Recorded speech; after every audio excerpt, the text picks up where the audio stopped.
Welcome back, action figure fans. 10 more random action figures pulled off my shelf. 5 good guys and 5 bad guys. These are going to be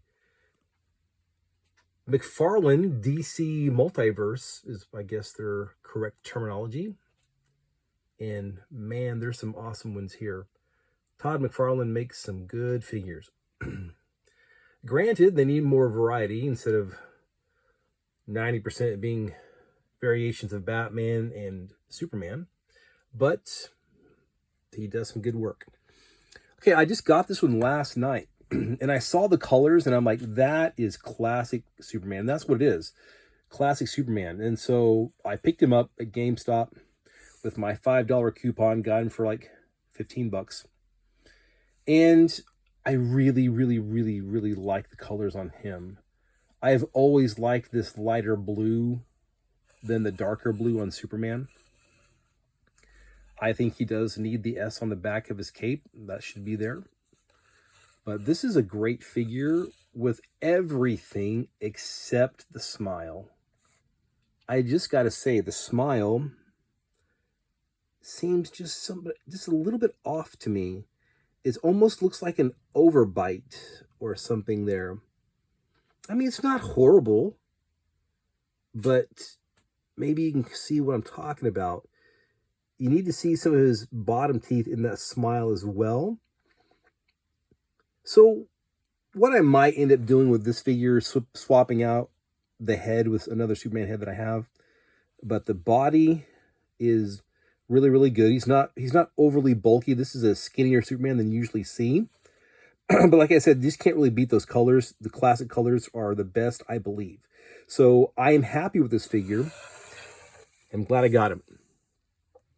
Okay, this guy tends to fall over really super easy if you try to get him posed with his little tornado down here. So I'm going to be careful with that. So this is the Red Tornado, and this is an excellent figure. One of the best Todd McFarlane's put out this year, I believe. I really, really like it. It's got great colors, great contrast. It looks like Red Tornado in every way, shape, and form. There's nothing that got left out on this figure. I wish the bottom of this tornado base was a little bit better, because like I say, I have to basically prop him up against something because he tends to fall over. But that is a really good looking Red Tornado. I like him. Okay, moving along to Booster Gold. He's a fun character, I think. I really like the comic relief that they've used him for over the years. Kind of like a bumbling idiot, but believe it or not, he has risen to the occasion several times and saved the day. I guess it could help if you can see the future. He is from the 25th century. And I think it's funny, he's always, a capitalist trying to make money off his name. So, but anyway, of course, Booster Gold had the great friendship with Ted Cord, the Blue Beetle, who is now dead, unfortunately. I much prefer this Blue Beetle. He's a great character. And this is a great figure. Perfect. Looks just like the Blue Beetle. Can't complain about that figure at all. Only thing he needs is Blue Beetle bug ship. Todd McFarlane, make the bug ship. That'd be great. Yeah, like I said, I've always liked those big beetle bug eyes on Blue Beetle. They look great. And, those guys should be next to each other because they were such good friends in the comics. Okay, moving on to the Red Hood. I am not some big fan of the Red Hood.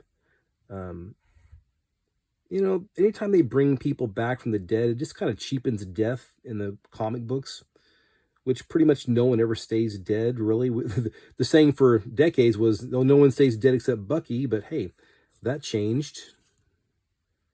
So no one stays dead. But anyway, the Red Hood, that's a pretty cool figure. I really like the machine gun accessory that came with him.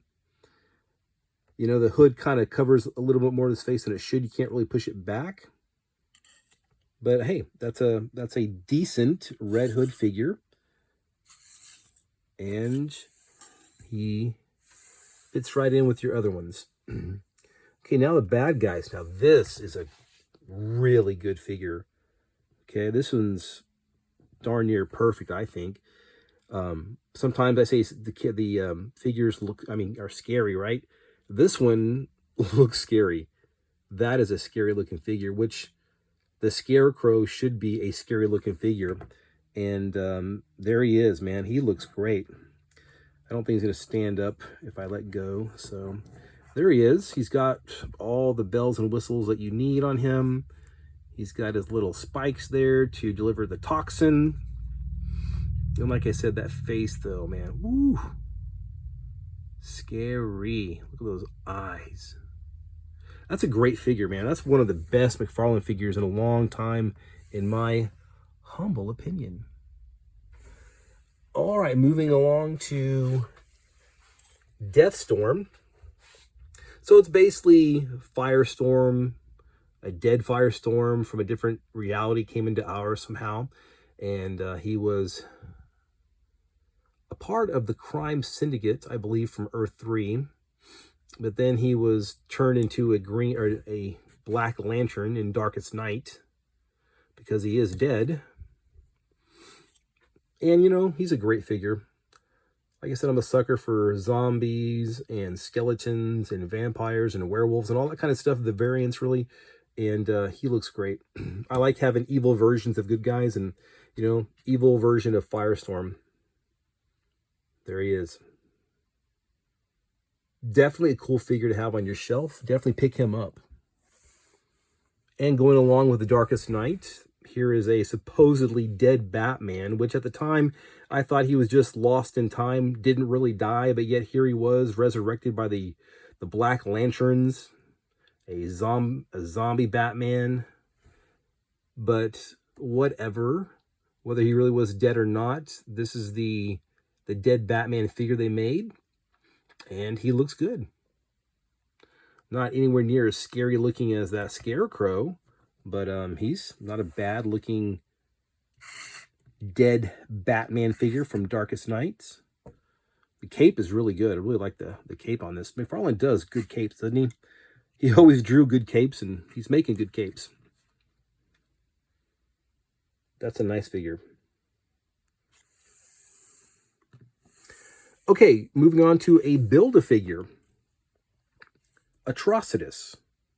I really do like the different spectrums in the Green Lantern, and I think it's kind of cool how they have the yellow is the fear, the green is willpower, the blue is hope, the red is rage, of course, and I think the indigo is love. But anyway, here's the leader of the Red Lanterns, Atrocitus, and he's a towering figure, and he looks really good. From what I've seen of him in the cartoons and the comic books, I think he could be a little bit more muscular. But hey,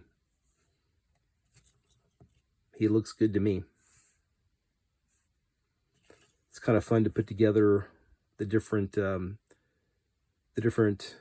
colors together, all the Red Lanterns together, the Yellow Lanterns, and so forth and so on. So you definitely need him, Atrocitus, leader of the Red Lanterns. All right, probably my second favorite figure in this lot, besides Scarecrow, is this massive Killer Croc. Wow. Whoa, look at that face. This, along with the Scarecrow, this is almost perfect. Only thing that can make this guy a little bit better is a little bit better articulation, I believe. I gotta be honest, I haven't really moved his arm joints up here.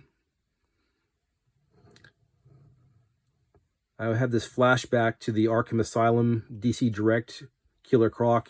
His arms always broke off, everybody's. When I bought mine, I never moved the arms at all, because I know if I do, they'll probably just snap right off. And that's an expensive figure. So I haven't really moved his arms very much at all. I've bent his elbows, but right here, haven't really moved it. But you know what? You don't need to move this guy. You just set him up, and he looks amazing. Look at that. That looks like a human crocodile to me.